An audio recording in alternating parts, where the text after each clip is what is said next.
In today's episode, we're diving into how autism is portrayed in media and how these representations influence public understanding. We'll explore different storytelling approaches from metaphorical to direct portrayals and discuss their strengths and limitations. Before we get started, don't forget to hit that notification bell, like, share, subscribe. Let's get started. Hi, Embracers. Welcome back. So this is a topic we've kind of wanted to talk about and then decided we didn't really know how to talk about for the longest time. And I think that now we kind of feel like we can talk about it because there's been a lot more shows and movies and stuff coming out about autism in the last just like 1 to 2 years than there was when we started the podcast. Right. And I feel like most people probably get their education about autism through these outlets. So it'd be like TV shows and movies. Unfortunately, not always the most accurate source of information, but nonetheless, if unless you're actually trying to do research on it, I feel like the common person not really paying much attention, this is how they're getting their information about what autism is through these outlets, essentially. Yeah, unfortunately, most people get all their information and knowledge on autism through society and through culture. So if you're not putting accurate information in movies and TV shows, people are not going to be consuming accurate information. So the media really plays a significant role in shaping how people in society perceive autism. And that can often impact societal attitudes and also expectations towards autistic individuals or anybody associated with the autism world. So, really, the way that autism is represented in our pop culture can end up either fostering empathy or challenging stereotypes, or it can have the opposite effect where it actually reinforces misunderstandings and actually creates more problems than it's trying to solve. So, we think it's a really good thing to talk about because right now, in particular, I feel like we're in an era where there's so much like autism awareness movements happening. And part of that is you're seeing more representation in TV shows and movies about autism. But is that representation actually helpful, or do we feel like that representation is actually hurting more than helping? So I feel like my opinion is kind of mixed bag of goodies, if that's how we want to say it. Um, Obviously, like the portrayal is not always accurate as we would like it to be seen, but at the same time, there are certain like little tidbits that I think are accurate, or at least like gives like a, I don't know, want to call it like a teaser about like what autism is, in the way that they show it through movies or TV shows. So it might not be the main focus, but they'll have like a quick part of the movie where it shows some of the struggles that they might be having, as related to autism. So it does give some insight, but I feel like not enough to really give a full immersion about like what autism is. So that's why it's kind of like good, but also kind of bad because like it's not giving enough information where you are knowledgeable about what autism is, but it just like sprinkles a layer of autism Information. traits. Right. It's kind of It's weird. like a superficial kind of Right. bare minimum. This is Right. autism. Yeah, I get it. I think that overall, having more out there is always a good thing because even though there's going to be more of the stuff that's not so great, there's also going to be more of the stuff that is great. And I think like one of the ones that I thought was particularly good that we've discussed in a previous episode is that short, that was the float short that was on Disney. And that one I think was good because it did give an authentic representation of what it was like, at least for the parent, from that parent's perspective of raising an autistic kid. And it was more subtle. So it was metaphorical. The kid floated. They weren't actually autistic. But if you learn about the creator of the story and of the short, he wrote that story to represent his journey with his child who was autistic and that initial shame that some parents feel, the embarrassment, the societal pressure and judgment. And that's why he created that short. And I thought that that short was really powerful because it really did, I think, connect well with the representation on the caregiver side. There's a lot of parents that do go through that struggle of like, oh no, what do I do? And I think that that was actually a really good portrayal because at the end of it, you see that he overcomes that and he learns that this is not something to be ashamed of, that this is something that I should embrace and I should encourage my child and I should, be totally, fully accepting of this. So I feel like that is something that is beneficial to our culture to have a positive ending to that story that's so relatable to so many parents. And man, if you're a dad and you've got young autistic kids, man, ooh, Does it first hit time home? I was gonna say that I think like the first couple times, like I could not make it through that without like being like a like hot mess, like just like tears and everything. Like I mean, you connect at like such a strong level where in like your like dark moments when like you've I mean if you get the diagnosis with, for your kids when you're very young and there's so much uncertainty, you kind of connect with that character where you're worried about kind of what the outside world thinks before you realize like essentially who cares what the outside world thinks, like until you've gotten to that point where you don't care and you are so internalizing everything that's happening. I feel like that was kind of a connecting moment for me because I think we saw that when our girls were only I mean toddlers, so I feel Yeah. like I immediately connected because it was the father with or recounting the story essentially. And yeah, I remember I remember struggling through that one a few times until I got used to it. Yeah. It took a while before we could watch it without crying. Right. Yeah. So I thought that that was a good one. There are positive things like that that come out of media representation, and that's why I'm always a fan of it because you never know when you're going to get a gem. But there are also lots of representations that I think are often harmful or just not enough. So, for instance, you see a whole lot of the stereotypical savant syndrome representation of autism. So everyone always talks about Rain Man, but you see it in other shows and other representations, even when the character is not the main character. They might just be like the quote unquote geeky friend or something like that. But they have a lot of the stereotype of like the guy who's really smart or the guy who's like a super genius pianist or something like that. And I feel like that's not, it's not bad to have that representation, but I feel like the market is oversaturated with that type of representation. And the representation for that, lower functioning autistic is not really there. And unfortunately, I feel like those are the people who need the most amount of representation because A, they are not able to advocate for themselves, so they need someone to advocate for them in order to get their story out there. But B, they're also often the ones that society has the hardest time empathizing with. They're often the ones that society and culture are more likely to reject. So because of that, I feel like they are the ones who need more representation for that very reason. And I think, and that's, I agree. I mean, obviously they need more representation just so expectations, I mean, society knows kind of what expectations there are rather than like, okay, you have the super genius counting cards at Vegas or whatever. Um, as far as like trickling in other elements of autism, I think they kind of do that as well, just to kind of like put like a thin layer, kind of showing like this is an autistic person. So like as far as like rigidity, they show that numerous times. As far as emotional disconnect from like people in the story, like his brother. And then as far as like not showing eye contact, and then like the very repetitive nature as his character kind of progresses through the film. So they do kind of live or show like little like elements of like sensory components in it. But I feel like it's not enough to really like show full representation.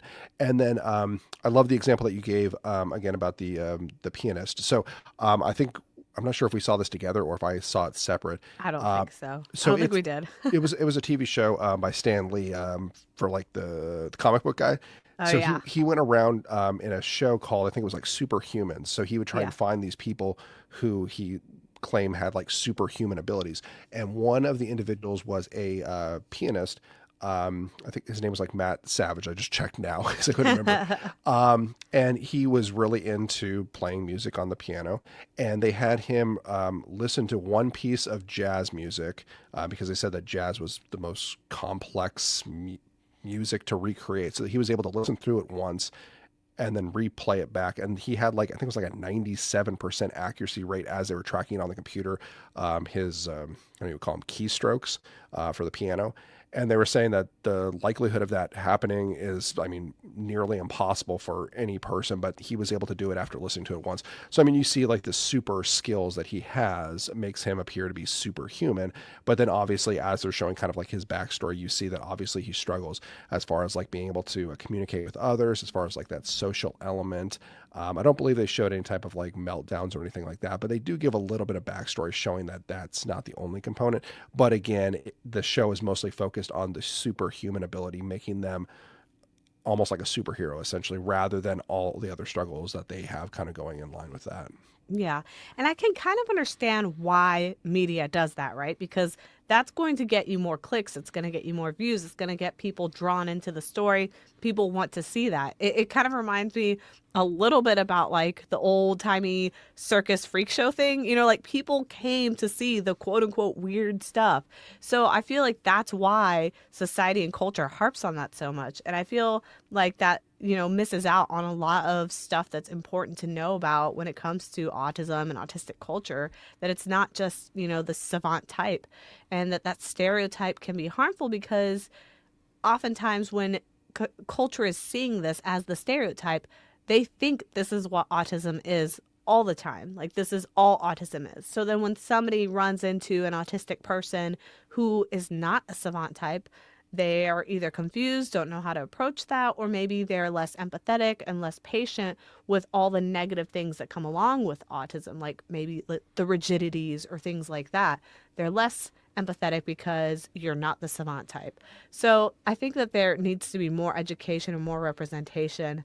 There are some that I think are a little better or a little more nuanced, but I feel like they're not always intentionally autistic, or at least not openly autistic.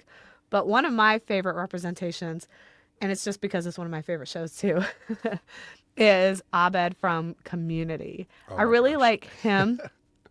I just like him. I like him because this is why. Okay, so for those of you who haven't seen the show Community, if you like weird comedies, go for it. It's so funny. I've seen it so many times, and it's It's a dorky, classic. it's nerdy, but it's funny. And so Abed's character is a character that he's just so lovable. Like you just really like this guy, but he clearly is different from everyone else. And they mention it maybe in like one episode that he's autistic, like very I briefly. think it was like in It's the not, pilot for like a hot second, and then they move on and they never yeah, really reference it again. right.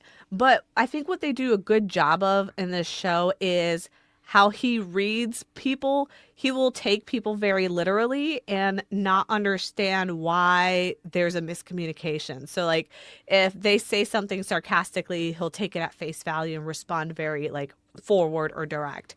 And I like that because that is familiar to me. Like, that is something that I see a lot with autism in my own life. And it's something that to me feels more like home. Like, I'm like, yes, I get this. I can relate to this. And I also like that they show some of the negative consequences to his like special interests and things like that, because they show that his relationship with his father is strained because he has such intense special interests that don't align with what his father wanted for him. And like his father having to deal with like the disappointment of not having the son that he wanted and things like that, that is very realistic to the struggles that a lot of autistic individuals go through, particularly those higher functioning ones who do end up going to school or trying to get a career and maybe struggling. That is realistic in the sense that there is a struggle there that's not talked about a lot. You don't see that in media a lot. You don't see movies about the higher functioning autistic whose relationship with their own parent is strained because of their autism, or maybe their marriage is strained, or maybe they can't even have a marriage because of the limitations and the struggles of autism and that social nuance piece. I feel like I would like to see more about that, like see more movies and representations about the social struggles that autistic individuals go through rather than the stuff that they put around them. Like it almost feels like when there's movies or shows with an autistic person, the movie or show is about something else, and the autistic person is just like the mechanism that helps move the plot along. Like it's not really about them. Does that make sense? Do you get the same impression? Right. And I mean, I think I agree. I like Abed in Community, but I feel like it's more so because the feel of the show is you're everyday kind of life. It's not, it kind of like blends with like this could actually be like a, I mean, a community. Like it didn't seem like there's anything super, I mean, yes, some of the characters were eccentric, but like watching it, like you could see like, okay, this could be like a totally like everyday campus essentially. But it was interesting because um Abed's character, he, maybe it's because he, his special interest is, I guess, people essentially, because like he's very interested in like analyzing people, and then obviously like through like film and like how they act and things like that. But obviously he struggles as far as like with like literal meanings and things. So like throughout the series, he'll constantly be misinterpreting something that's taken as literal. I think very beginning, like when they said, "Oh, like can you invite her to this group or whatever," he invites like everyone to the group, or like opens up like the floor to everyone who wants to join the group, rather than being like a very specific like one-on-one meeting essentially. So there are numerous things throughout there, but I think that his character is lovable because he's not trying to like be something that he's not essentially. Like he's, it's kind of He's like more of like a authentic. yeah, it's more like a humbling like feeling when you're like watching it. And I think that's probably why we're able to kind of connect with him. It's not like they're trying to push him off as something like superhuman or some super abilities that he has. He's just kind of like an everyday kind of person. I think that's why there's like a great connection with him. Yeah. But yeah, you definitely see like the struggles as far as like the or interactions that he has with his like fellow friends and classmates. Yeah, you make a good point. That's another reason I like that representation because he's just one of the gang. Like he's just like another character, part of the friend group, and that's just his backstory. So it's not like they had to make him that like circus freak basically in order to have them in the storyline. Like he has the right to be there just like everyone else and he feels equally like part of the team. So I really like that representation there. I know there was another one that there was a lot of kind of I don't know what you call it, kind of like controversy behind the scenes in terms of a movie that came out a couple years ago. I did not actually see it, but it was called, I believe, Music by Sia, the pop artist. I'm sure Mm. everybody listening here knows way more about this than me, but I just remember it being all over the news because people were furious with her representation of the autistic character. So, the premise of this movie, in case you guys haven't seen it, I haven't seen it, I just know the plot, is basically like it's about a girl who is more of a lower functioning autistic. And so it seems like her thing is that she sees the world around her through like song and music, and that's just kind of how she kind of copes. So it's semi musical of a movie. But apparently, people said that the portrayal of the character seemed kind of a little bit degrading in the sense that kind of infantilizing, and that it seemed very much so like the movie was more about the non autistic character and like making it more about her and her struggles and kind of using the autistic character as a way to spread her own message. It's kind of it's hard to explain, but it's kind of like when you're using the autistic character as like a prop rather than like a person. And because of that, the consequence is that the character ends up being very caricaturized. So it's not very authentic and it's kind of cartoony. So it's kind of like an exaggerated representation. So people were not a big fan of that. They also had some scenes, I believe, where they like restrained the character. So like she was having like an autistic meltdown and the reaction was that like the person, the main character in that scene actually physically restrained her like on the ground or something like that. And so a lot of people are really upset about that because that also sends the wrong message to people in society and culture that it's okay and normal to physically restrain autistic people when this is like a huge no-no. So that's something that I feel like is also not often discussed is how representation like that can lead to real world unintentional violence or unintentional, I don't even know what you would call it, but like you don't want to be doing something like that if you don't know the situation and don't understand how people react or what the proper procedures are. Well, I also wonder, like, I mean, I guess I probably need to see the show, or it's a movie. It's a movie, Oh, yeah. okay. I guess I I don't want should to see it. see it just because it sounded everyone was saying it was terrible. Like, oh, well, maybe we won't then. Well, I mean, it's hard though because, like, yeah, I mean, I guess if they focused more on the like side character than like the autistic person, that kind of is like a Yeah. weird context as far as like who the movie I guess is focused on. Yeah. So I mean, I It guess was that weird because they make it seem like the movie's supposed to be about the autistic person, like hmm, even with the title and everything, but it's not. It's really about the neurotypical person and like her hmm, perception of the autistic person. So it's like a little misleading. hmm. Yeah, it does make weird for a weird dynamic. I mean, it makes it challenging though because like okay, sometimes I mean obviously meltdowns happen everywhere. I mean in public. So I mean like if you do have someone who is very violent, like in that context, maybe I'm not sure what the circumstances were for her being restrained, but I mean that okay, I guess occasionally could be something that does happen in like society. Like I know, like we did a talk a few weeks or months ago, where they were talking about that they were doing like restraining in schools for like I can't remember if it was just autistic kids or like other kids that had various disabilities such as like It was ADHD and things like that. it was like anybody basically that was included, but that there was an over representation of Representation. autistic. Oh yeah, it was something like 80 or Okay. 90 something percent ended up being either disabled or autistic. Right. Because I mean, I honestly, I mean, I think that like obviously the least invasive action to take is the best one. But obviously, I mean, I think that some people might be under the impression that that never happens. And seeing that in, I guess, a film might be a shock to them. But I mean, I guess it is a reality that sometimes there are people who don't know how to handle the situation and they might resort to restraining an individual. So, like, it's kind of like the weird thing that's kind of like factored in like you Yeah. don't really think about as far as like when you think of autism you're not really thinking about like restraining them, but it's kind of weird that they would choose to kind of like put that as like a piece of like the movie I That I guess. feel like is what happens when you have somebody involved in the making of a film who doesn't quite understand autism. From what I heard, because of the drama behind this, she then ended up hiring people that were autistic to then come help. And like they Hmm, made some changes and stuff because apparently there was a big backlash before the movie even came out, just from like the stuff that was leaked from the movie. gotcha. So yeah, there's like this big drama about it. But like one of the things that I noticed is that, Hollywood and media is doing better about hiring people who can represent autism, like autistic individuals, to kind of share their insight on whether they think something's accurate or not.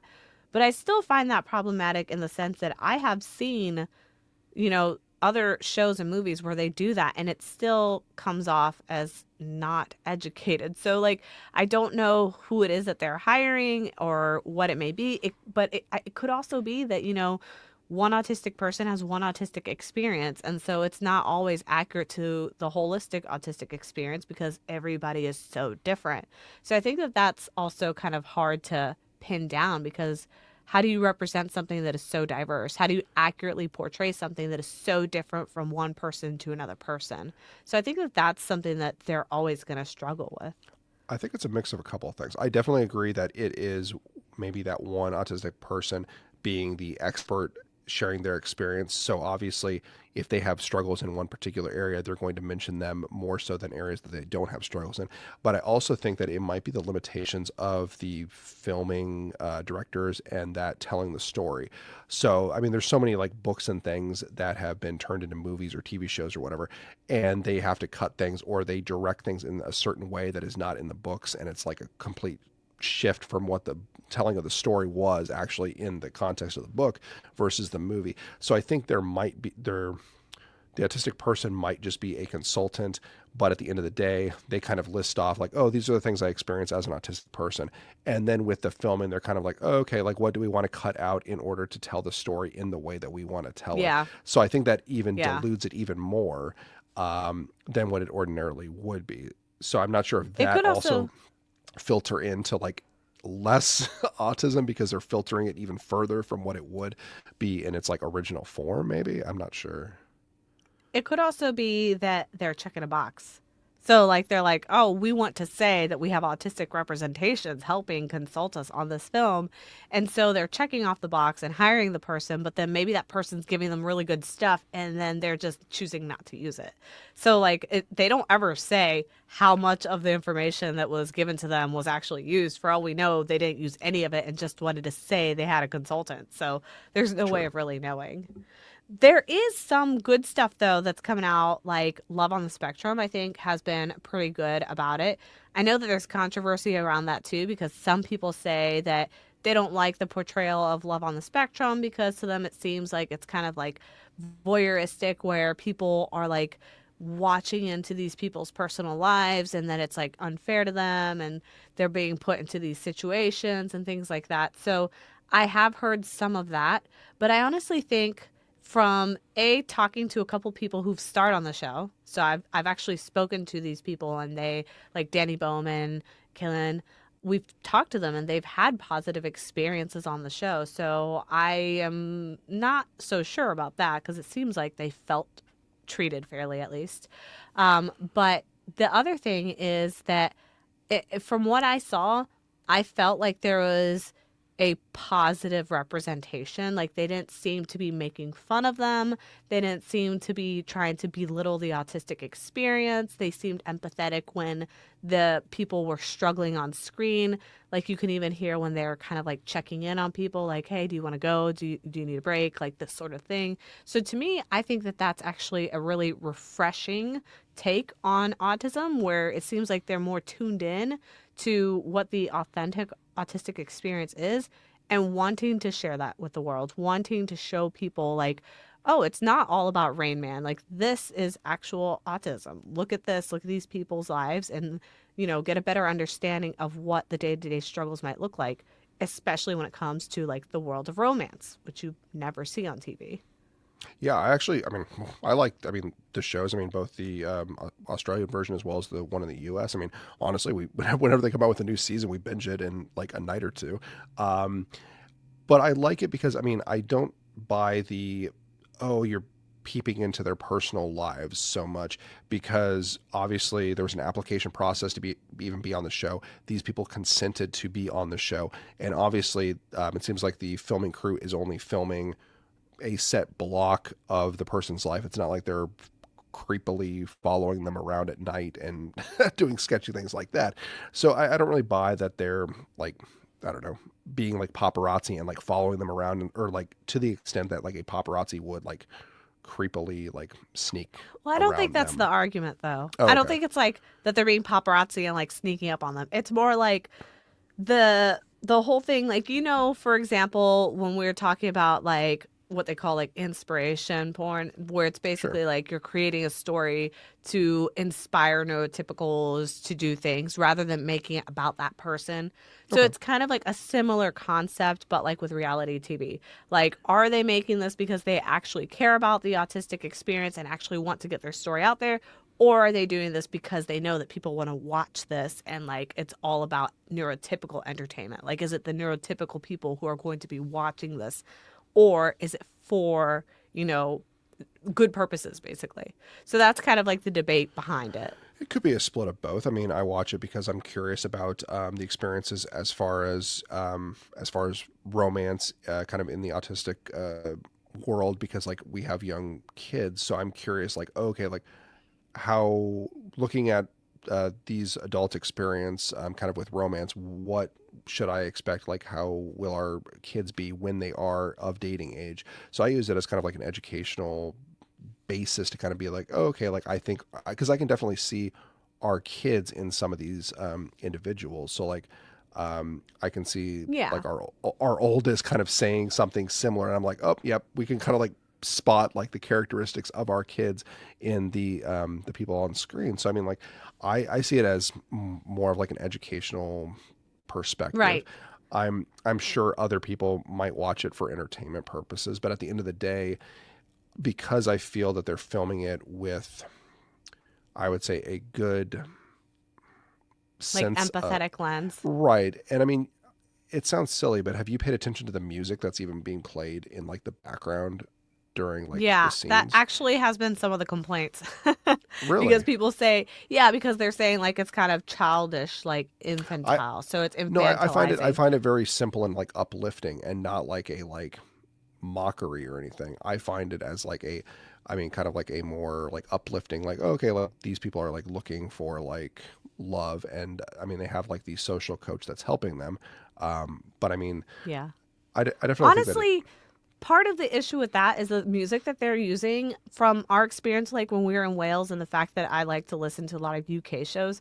It's type of music that you will hear a lot more on the shows over there than in the United States. And so I think there's also a cultural difference there because it's not something that I feel like would have been seen as unusual or negative at all if you had listened to it in Australia from Australian culture or like in the UK. But here in right, the United States, people don't really use like whimsical soundtracks that much on reality TV. It's more of like right, the drama and like, modern music. So I right. think that that's part of it too. It's just like a cultural misunderstanding. Yeah, I saw it as more of like a uplifting one rather than like a negative one, but I guess that's just me. But see, that's the whole debate here. That's the whole issue with representation of autism in the media is that it's really hard to kind of portray autism authentically when people can't even agree on what is authentic or what is appropriate representation. So, do I feel like this is something that is heading in the right direction? Yes. Do I feel like this is something that's going to ever be completely resolved? No. What are your thoughts? Yeah, no, I agree. I mean, I think that the debates will be ongoing because I think there'll always be someone who will be upset with how something was portrayed. Maybe someone is reading into something else, or maybe I'm reading into something else and seeing it in a different light. Um, I try to look at like the intent of like the creators, the like people who are involved, because you can actually hear like the people behind the scenes asking them questions. Um, in the actual filming. So they'll be like, well, how does that make you feel? Like they're actually like kind of like, it seems like almost like kind of checking in on them to see like what are their real thoughts about how the date went or different things like that. And that they have like a coach that's actually helping them and trying to improve upon like their connection with people. So I see it as a positive good. I mean, or a net A positive net good, essentially. net positive. Yeah, I Yeah. was trying to think of what the term. Yeah, Yeah. I see it as No I see it worries. as a net positive because it seems like they are trying to help the benefit of these individuals looking just to find love like everyone else. I mean, Yeah. doesn't So everyone I deserve think, love? and a reality show. Well, I mean, yeah, right. Yeah. So I think that that is pretty much, still the debate today. Like, I think this debate is going to rage on forever. Representation of autism in media, I think, is improving, but I think that there's still a ways to go. Autism in the media is multifaceted. There's so many different approaches to offering, distinct views and challenges that autistic individuals go through, and we're not always going to get it right. They're not always going to get it wrong either, but I feel like there's going to be more wrong than right, honestly, just from the track record that Hollywood has so far. But I'm hoping that, eventually we'll get to a more balanced portrayal. I think we're seeing a little bit more of that with shows like Love on the Spectrum, things like Float, things like Loop, which was another one that Disney did that was more of that lower functioning autistic type of representation. So, with that said, I want to ask y'all out there, what are some of your favorite and least favorite portrayals of autism in the media? Did we list the ones that you guys would have listed, or are there others out there like The Good Doctor that you may either like or dislike? I intentionally avoided talking about that one because it's very controversial. People are like, either you love The Good Doctor or you hate The Good Doctor. So, what are Well, your what thoughts? about Are you guys fans Sherlock of or Holmes? not? Sherlock Holmes, is I he don't know. considered autistic or not? The debate rages on. Well, we'd love to hear your thoughts and let us know what you think in the comments below on our YouTube at Autism Wish or on Facebook and Instagram at Autism Wish. Until then, we will see y'all next time. Bye. Bye.